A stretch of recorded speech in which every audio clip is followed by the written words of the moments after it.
Dr. Victor Pineda here, who was introduced by a dear friend who runs Hatch, Yarrow Craner. Catalyst. What do you call himself? An alchemist. An absolute magician, Yeah. Yarrow. So shout out to Yarrow. Thank you, Yarrow. Thank you, and absolutely honored to have you here. So I'm going to read all of the things that Victor has done because he's an incredible human being. He's chairman of the Pineda Foundation and World Enabled. He's also an investor, an impact entrepreneur, government leader, and philanthropist. So he's been serving twice as a U.S. presidential appointee. Also serves as a member of the WEF Global Platform on Urban Transformation and the Global Future Council on Connected World. And so what are you currently working in? What's your current project? Well, thank you first of all for having me. It's quite an honor to be able to speak here with you, especially to be connected to the audience internationally. I think that, the mayor that just spoke, Mayor Phillip, addressed a couple of things that I think we all should be considering and thinking about. It very much links to the work that I'm doing, which is how do communities evolve and transform, and how do we ensure that those communities are ready to embrace that change? So for me, a lot of my work as an urban planner, as a policy expert, as a social impact investor, is thinking about systems and specifically cities, because these cities are also systems of systems. So I'll start off with a story that can help illustrate the things that I care about and the things that I've done.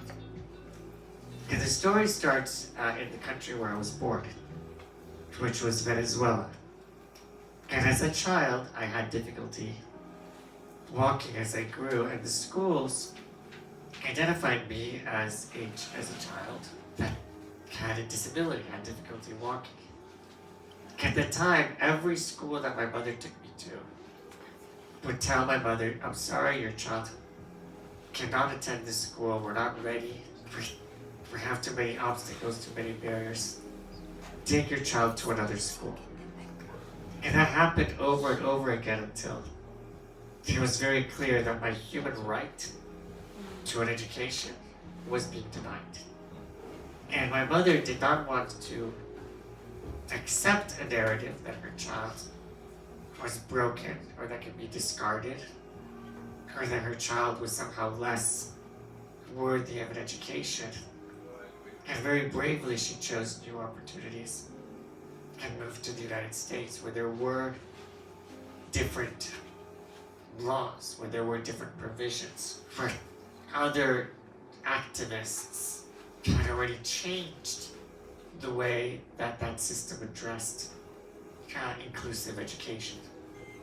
And so I thrived from being denied an education to ending up getting a PhD and then teaching at some of the world's most prestigious universities. And it wasn't that I thrived in spite of my disability. It was the fact that I thrived with and because I had a unique perspective on the world around me. It was because I had a unique story and point of view that I could bring into the policy work that I did, the human rights work that I did in negotiating with the UN, the International Convention on the Rights of Persons with Disabilities.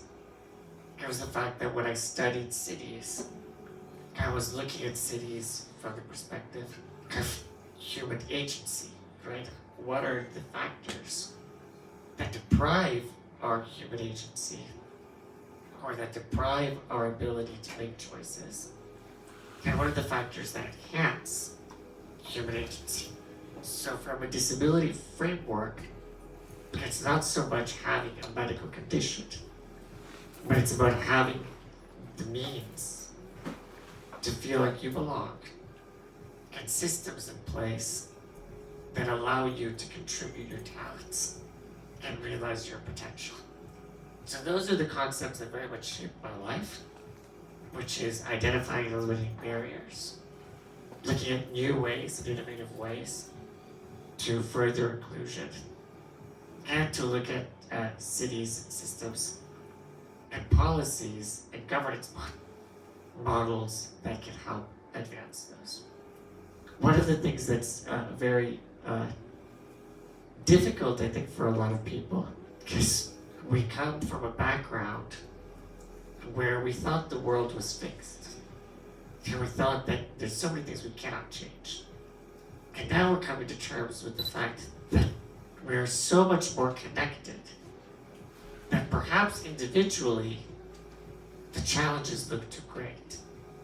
But collectively, we can mobilize in such a fast amount of time tremendous resources and attention in order to basically start becoming an interplanetary species that's sending people to Mars.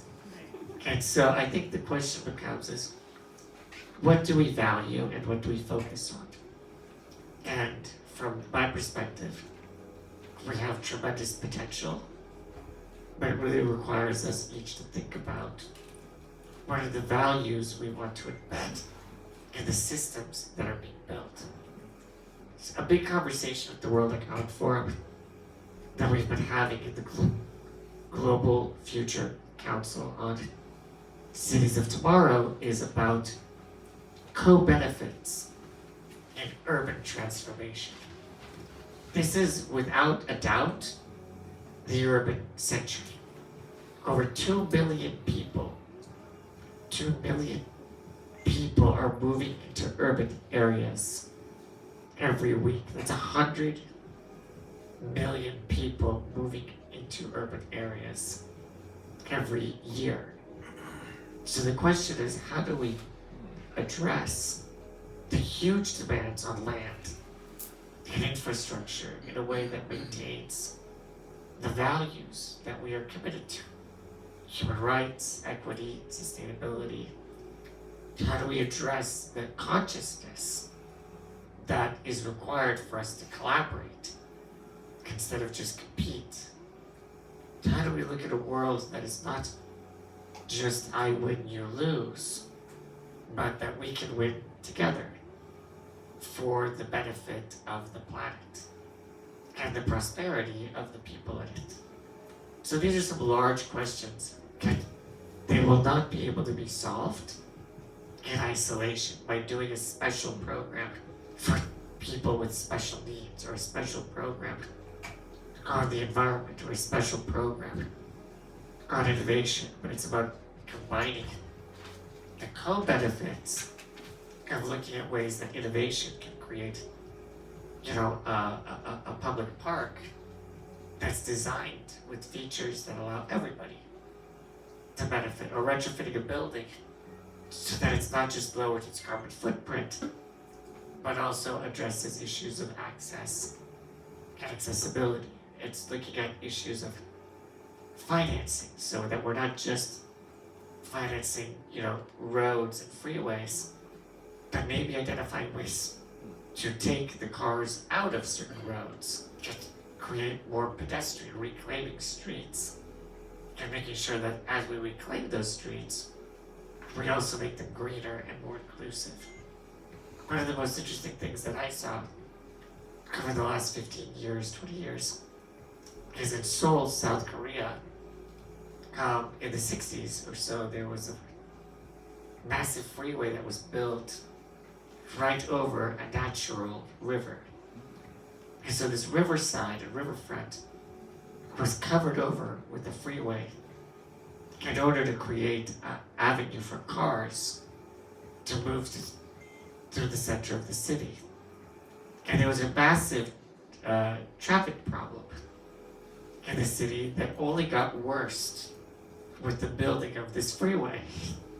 And the government had a very bold decision, which was to take the freeway out and bring the river back into the city. But as they took all the freeway and basically dismantled this big modernist project of progress, they realized that the river created natural pathways for bicyclists and pedestrians and other folks to use that ended up lessening traffic, improving green space, and creating an inclusive public space that was basically not being utilized. So I think part of our work is to look at, legacies, look at concepts and infrastructure and policies that we have inherited from our parents or grandparents, and look at the tools and the innovations and the values that our children and grandchildren need, and make sure that we can facilitate a bridge from a world that thought the world was fixed to a world that sees collaboration, inclusion, and sustainability as fundamental to our collective prosperity. So those are some of the things that I'm thinking about. Excellent. Yes. And how to enjoy it in the process. I know you're going to have a lot of questions. It's the work that you're talking about just sounds massive, and I'm really wondering at this point in time, what is the retrofitting opportunity versus come on in. Come in. What is Come in, guys. Can we open the door? Yeah. Welcome. Come in. Good. Please. Yeah, please come in. So, what is the retrofitting opportunity that we have compared to the building anew? Do you have a preference, or is there any real solution for retrofitting in the way that we need to? We first have to retrofit our minds. We first have to retrofit our minds, and I think that means new channels, new pathways of thinking, right? A good colleague of mine, Dr. Sarah Catalano, who works as our program director at Foundation, reminds me, neurons that fire together, wire together.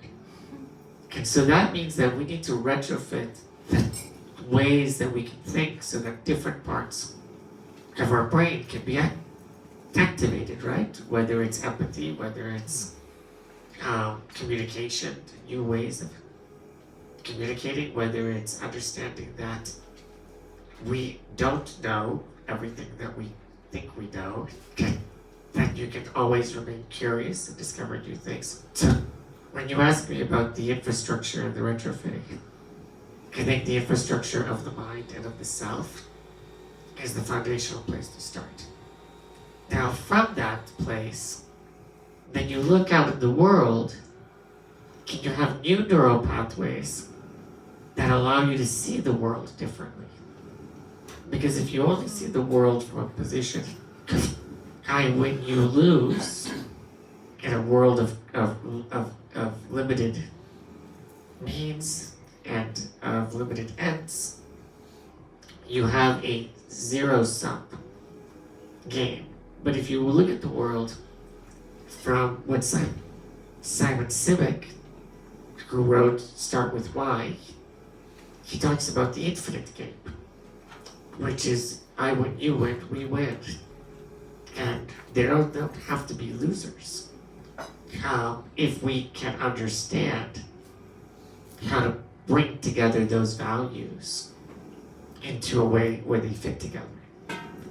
But ultimately, we do live in a world that has a fixed amount of land and a fixed amount of time, and we perceive that there is a fixed amount of resources that we have access to. But what we're looking at now with initiatives like the blockchain and decentralized autonomous organizations like the Global DAO Alliance, you're looking at ways of finding time right?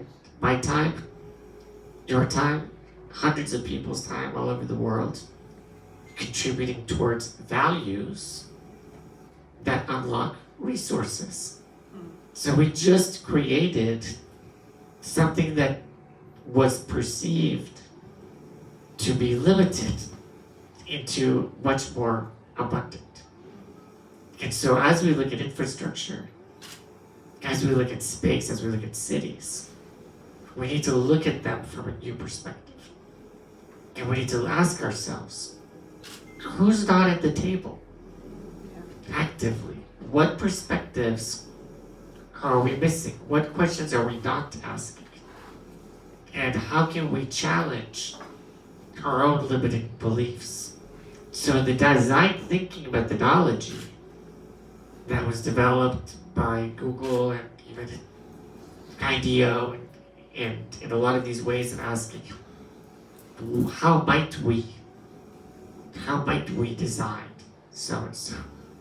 It really opens up channels for thinking about possibilities that were always present, but we just weren't able to perceive them. So those are some of the ways that we can create a retrofitting not only of our own selves, but the world around us by asking, how might we? Wow. Yeah, thank you for that sense check.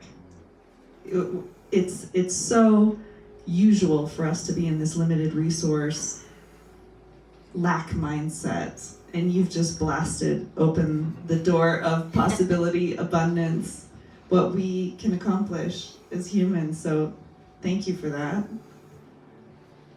Have we got, yes, Yeah, I give it Royston. It's a small group, let's have a conversation. Yeah, Royston, what's on your mind? Well, good question. I'm a dyslexic polymath, so I have the challenge of invisible disability, if you like it, but it's also a gift. Yes. So you have many different thought streams and connections, and that's really the point, is about making connection, celebrating people for what they can do and not what they can't do. Yeah. And I think as we understand more about this universal consciousness, the Tao, which is not just this planet, but it's the whole universe, we have access to all knowledge, we have access to all wisdom, but at the core is loving kindness and recognizing we're all a resonance field with the creation. And I think that really speaks to what you've been saying around trying to reduce the barriers, trying to allow us to celebrate rather than label, us to bring that, be part of the journey, be the flow of the Tao in terms of manifesting a different world. Can I ask you a question? Go for it. When you had, in your youth, confronted challenges due to reading, right? Everything. How did that make you feel, but the world around you somehow told you that you weren't fast enough or smart enough? Like, how do we transform from feeling like an outlier to being able to believe in ourselves and go on to become a polymath? I've always felt like an alien, so I never felt completely comfortable. I have an IQ above 150, yet I was called stupid. Exactly. As a kid, I always used to go straight to the answer and not bother with the workings out. That used to be a bit of a challenge for the teachers. I've had the highs and the lows in life, the days when you don't feel you can go on. But if you have the courage and persistence to believe you're here for a reason, then you pick up that torch and you try and shine the light in the dark places, which I think, as Martin Luther King said, the only thing you can do with darkness is light. I think if we all encapsulate the light inside and spread that light wherever you can, then you have a reason for being here. And so the idea there is purpose. Purpose is the core idea. I think we all have purpose. I mean, Frankl in the concentration camps, the only reason he survived was the search for meaning. So if we can find meaning in our lives and let go of learned helplessness and fear and rediscover learned optimism and hope and love, then I think we're in a much better place. The problem is, as you face helplessness, you get into distractions. substance abuse and social media and all the rest of it, which is just really allowing you're parking your life. I think you have to live your life and allow every moment to happen and be celebrated. Thank you so much for that. Thank you so much. I apologise for the No, it's very good. I think the celebration is only possible when our basic needs are met. secure basis indeed. Yeah, Maslow's hierarchy of needs. And I think the challenge, though, has been that for much of humankind, we hadn't gotten organized enough and collectively capable of looking at fulfilling each other's basic needs. I think the power of women Yes. is incredible.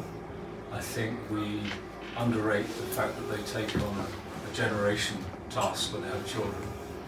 But the connectivity is incredible, and we're just beginning to discover the power of grandmothers.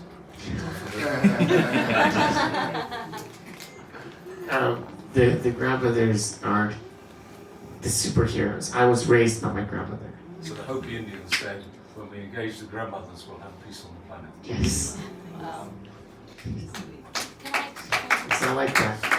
I'm afraid I have to go to another meeting, but thank you. Thank you. Fabulous. Great. Say Yeah. Celebration of life. Yeah, thank you. Okay, thank you. Alright, so yes, you were going to ask something. I was just going to say, expand on the bringing women into the feminine, and what I was going to compliment you on was everything you were talking about there in terms of the community, the collaboration, the flow, the bringing everybody, the inclusivity. They're all feminine energy qualities, and at the moment women are carrying those. But part of the reason why we've done this, why we've created the House of Balance, is so that we can help people to understand that it's not just women, it's humans. But if we can bring more women in, then we create a space for men to be more in their feminine, which you very much are. Thank you. Which is great, thank you. I think the question becomes of balance allows for us to at least voice what those needs are. Yeah. Because if we are always feeling constrained and confined and limited, we lose track of how to create that balance, because we're always searching for something that we somehow can't find. And in that cycle, all we're looking at is self-preservation and ego and creating that minimum subsistence. But the systems that we've built too often keep people at that very minimum level of subsistence. And I think the challenge becomes not only how do we create public policies that create a more equitable world, but how can those policies themselves be more agile to meet people where they are, and how do we collectively choose to be able to create policies that are both targeted and universal. So too often universal education. So let's take an example from the Soviet Union. In the Soviet Union, there was a huge drive to educate the masses, and quite effective effort on a massive scale, but everybody had to be a standardized worker, a standardized unit of production. And somebody like me that isn't a standardized worker, a standardized unit of production, would fall outside of that universal education system. And as I was told, I would not be able to fit in the school. It was because that school was not flexible enough to meet my educational needs within that universal system. So the Soviet Union developed a whole field of education called defectology.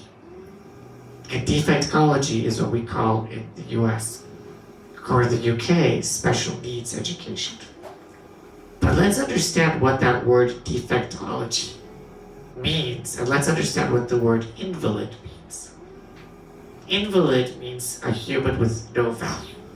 invalid, no value for this human being. This person is not a productive worker because they are, disabled, so they have no value. And a defectologist's job, or a special needs teacher, is trying to understand what's wrong with the person, looking at the person, because the problem, instead of understanding that the system is the problem. So to change the perspective of looking at the problem or the failure in the person instead of the failure in the system. So the question is, how do we create more targeted approaches for various communities to live the lives they value, where they have agency and choice, while at the same time driving society towards a common set of universal outcomes. And so the question becomes, can the Global Tao Alliance, can all these hundreds of thousands of DAOs give us a universal direction for prosperity, sustainability, and inclusion, while creating particularities and creating mechanisms? Oh, that's my friend. Can we let her in? Her name is Yip. So that all of these communities, the UNIT network, for example, UNIT provides the ability to democratize the creation of DAOs. And UNIT provides the capacity to create tokens. So various communities, for their specificities, could create tokens and could create their own forms of value and exchange, and even create their own governance structures that meet their particular needs, while plugging into a larger system that allows people to exchange value and connect in new ways and unlock that value. Can I say Sure, something? please. I want to welcome my friend Yip. Yip, welcome. Yip is a founder and a core member of the UNIT network, which I think is going to be a really transformational force for the democratization of communities, governance, and tokens. Cool. So, yeah. Please, I'm sure. I've been an observer of the Global DAO Alliance, kind of contributing for like the past 6 months. It's kind of like snowballed from nothing into like global within like 6 months. Wow. And what I observed was like a lot of stuff, right, that actually is there today. We didn't even know it's going to emerge. It's almost like mycelium network, you know. Yes. Exactly. And then it's like as more conversations gets engaged, like with contributors within the DAO, more patterns get, kind of emerge and just becomes more and more complex over time. And it like starts self-organizing. It's just fascinating to watch. Exactly. Yeah. And like one of the conversations I had with like one of the philosophers from last night, who's actually helping like German cities with governance, is like we started talking about how we could actually apply like blockchains and like DAO structures into cities themselves. Yes. And the fact you kind of like brought up like governance of cities and decentralization, I was like, okay, this is almost like starting to become a trend, right? It's like starting to feel as though, all right, cities are gonna like start like adopting this approach, right? Going from like the hierarchical approach back to like the kind of like community, like village way of like living, kind of like ran all the way back to the extreme and then back, right? And then the way I'm kind of like starting to see is gonna like start trickling into the commercial sector as well. And it's just being an observer, it's been fascinating. Yeah. We had a cohort. The UNIT Masters program allows for people to take a 6-week course for free. Oh wow. On the blockchain and understand these emerging technologies, Yeah. token economics. And I mentioned that centralization and decentralization are the most uniform, most universal Yeah. experiences of societies that can identify value by coming together, Yeah. can identify value by splitting apart, and then coming back together in different ways. Yeah. And what I've observed, right, is like after like kind of speaking at a conference like last weekend in Serbia, a lot of like DAOs like approach us and like starting to try to replicate the governance model that we kind of like put in place, which is largely drawn from like game theory, the books of changes, and Tao Te Ching, because it's kind of like universal, right? It's kind of like basically back to the Tao itself. Kind of like taking like this few thousand-year-old philosophy, their principles, and baking them back into a system and say, help yourself. You guys like so used to like Confucianism and centralism. Now let's just take it out, throw it away, and put a new system in place and see how it goes. Can code it, put it into the code, Yes! so that it's built into the architecture. Yeah. I'm curious from some of the other people in the audience. Yes, sir. Can you introduce yourself? Sure. And where you're from? My name is Bill Hoffman. I work at the World Economic Forum, and so I'm going to maybe drill into the economic element just for a Pull, second. pull, So, yes. from an infrastructure investment perspective, Yes. unlock the trillions of dollars that are in pension funds and held by individuals. To what degree have you had any success, if you will, changing the mindset? Right, you were talking about neuroplasticity, right? Yeah. People think differently, but of the risk modelers, so that they can see a world that literally has lower risk to capital if they invest in that element. Because my observation is, individually we all feel that, right? But at least from a job perspective, right, that we literally put on suits and represent an institution. And I just don't think that a lot of the existing institutions are ready to embrace a distributed, decentralized world. So they view it as risk, so they avoid it. So sorry for the long No, it's very good. question, but it's how do we bring the risk modelers that are sitting in front of trillions of dollars and let them see the returns of doing what you're preaching? I mean, the natural law of the universe is entropy, right? So you go from a high concentration to a low concentration. What are the biggest challenges to entropy? Barriers, transaction costs. So I think those risk modelers, when I talk to the actuary associations, can I say, look, you can create models on healthcare and to have these billions and trillions of dollars in these sort of like risk assessments. But if you only made your city more walkable, diabetes would go down, obesity would go down. So there are a whole lot of investments. And that capital is not being well spent, just sitting in these funds avoiding risk. Whereas the reality is that the DAO models are unlocking new resources.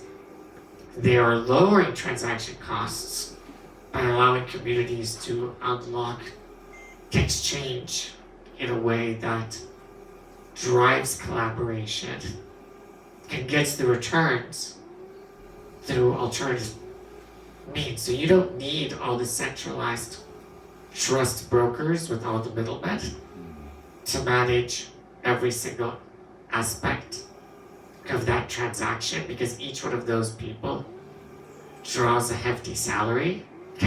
So if you add up all of the layers in the existing financial system and all the people that are basically drawing rents on every scale of the transaction, it becomes a much more costly operation to maintain than some of these coded governance systems that flatten that. So I was in Cannes at the film festival just last week, the future of film 3. And the speed of this change is remarkable. I mean, it's unbelievable, because the word film 3 combines the elements of the blockchain and Web 3 into the industry of film finance, film production, and film and media distribution. But the word was only invented a month ago, or a month and a half ago. And there were dozens, and now there's already hundreds of different conversations around film 3. And on the panel, one of the speakers said, look, our job as filmmakers is not to, we're stuck because we have to pay every single, middleman in order to get to our audience.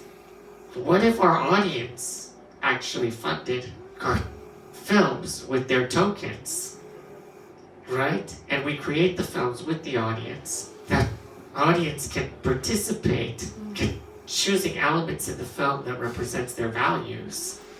They can even choose like somebody can buy a token that allows them to choose the color of the t-shirt of the main character, right? In the opening scene, and that allows ownership. You feel that you're part of that story through this governance model, right? So the end objective for the filmmaker was film 3 in these DAOs will get rid of 20, 30, 40 people that are currently standing in the way between the filmmaker and their audience. And by having the blockchain and Web3 and these tools actually function, it's not just on the financing of the film, it's on the production of the film and the distribution of the film. Because currently I, as a filmmaker, and I own a production company, I literally have to hand over all my intellectual property. I sell my intellectual property to a distributor. I don't own my film. Martin Scorsese does not own any of his content. It's owned by Universal and by MGM and all these other companies. So the Beatles don't own their own music. The record labels own their music. So the question becomes, how does this technology help drive investments that give you a much faster, more effective, and more impactful return that ultimately lowers the cost and lowers the risk because you have a collective set of risk assessors instead of one actuarial scientist sitting there crunching numbers on their own. Does that answer your question? Yes, thank you very much. And what division of the World Economic Forum are you with? So I lead the forum's work on leveraging data, personal data for the common good. Great. And so we're looking at a variety of different use cases, one in particular about getting anonymous data to aid Poland in the refugee crisis. Great. And I could go on forever. Sure. I work closely with Jeff Merritt. I'm a huge fan of Jeff Merritt. Okay, great. So Jeff and I are working on a Great. global connected world and data around that too. Yes, sir. Thank you, sir. My name's Satya Das. I'm with the Digital Economist. Unlike my friend Bill, I want to talk about the societal dimension of your presentation. Yes. And I'm just wondering, can we really achieve freedom from fear and freedom from want, the two foundational human rights, and have decentralization, social justice, and inclusion unless we address the elephant in the room, which is patriarchal power structures and derivatives? Exactly.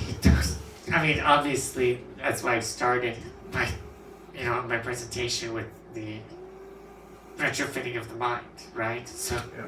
we come from a legacy where might makes right, and it's still present, right? You can see it play out every single day.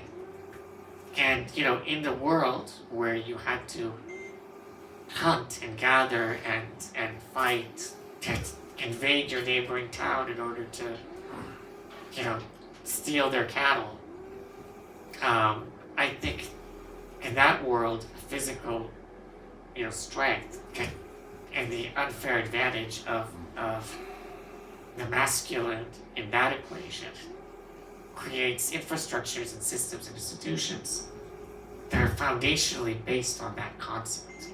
But if our entire planet as spaceship Earth is in danger, might will not make right because we'll just kill each other and we'll just blow the entire planet up. In that sense, cooperation, empathy, understanding, much more what are perceived to be more feminine qualities, will require us to create a matriarchal political, social, cultural, and economic system that could create, we need to create a bridge towards that, but does need to be more balanced. I think that's what today's session is all about. That's why this balanced house is such an important place. And it's not going to happen in one generation, but I think enough men understand that our collective survival depends on us bringing down that patriarchy. Then we can start, like that freeway in Korea. That freeway needed to be taken down, torn down, because it was covering a beautiful, thoroughfare, right? But it was built.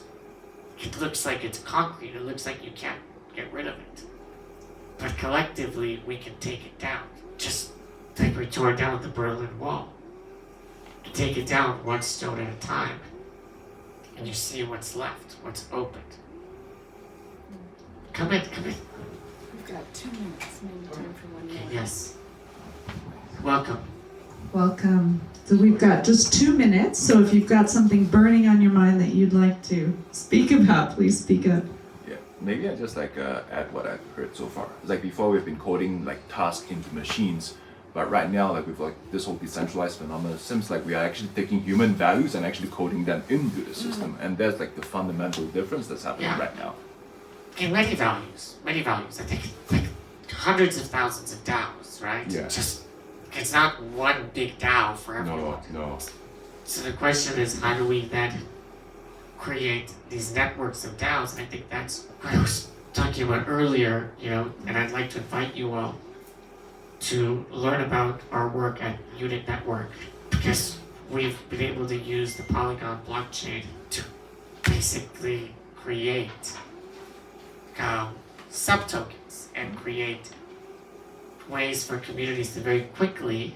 The utility here is ease of use and the ability to onboard people around a set of tools that allow them to choose the fastest, most effective, most enjoyable way to reach their agency, their goals, collectively, and create transactions and exchange values that can be exchanged not only within their community but across a lot of communities. So it's not just you buy Ethereum so you can only buy Ethereum NFTs.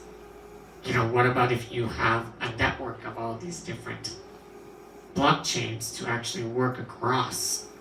And so that's the big idea with Web 2.0. Every website was on its own URL and server, but these websites were not dynamic. They weren't feeding dynamically each other and supporting each other in an ecosystem, and that's what the promise of Web 3 is. That's what the promise of Film 3 is. That's what the promise of Government 3.0, whatever these ideas are. They don't have to be hierarchical, top-down systems.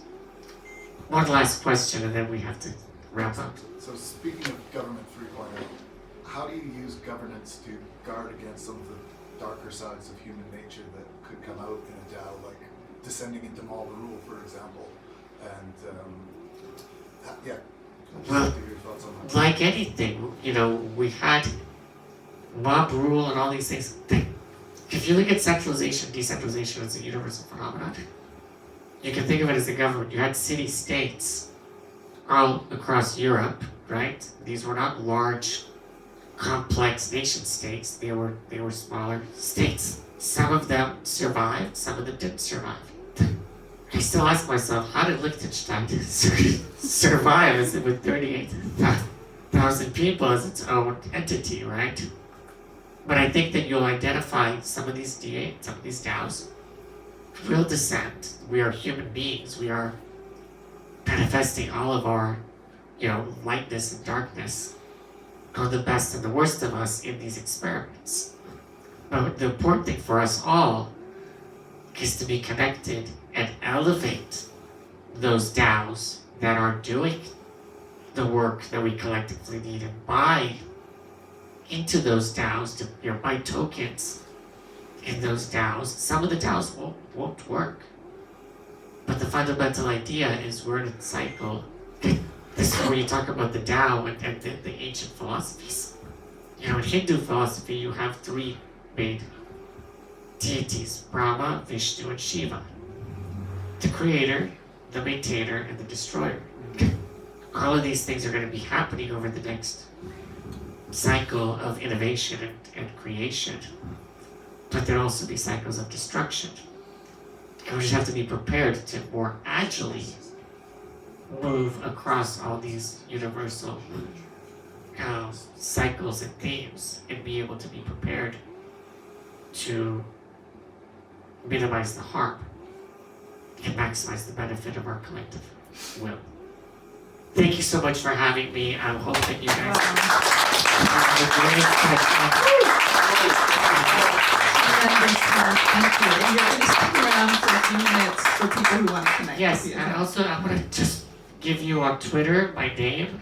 It's at Victor Pineda, VictorPineda,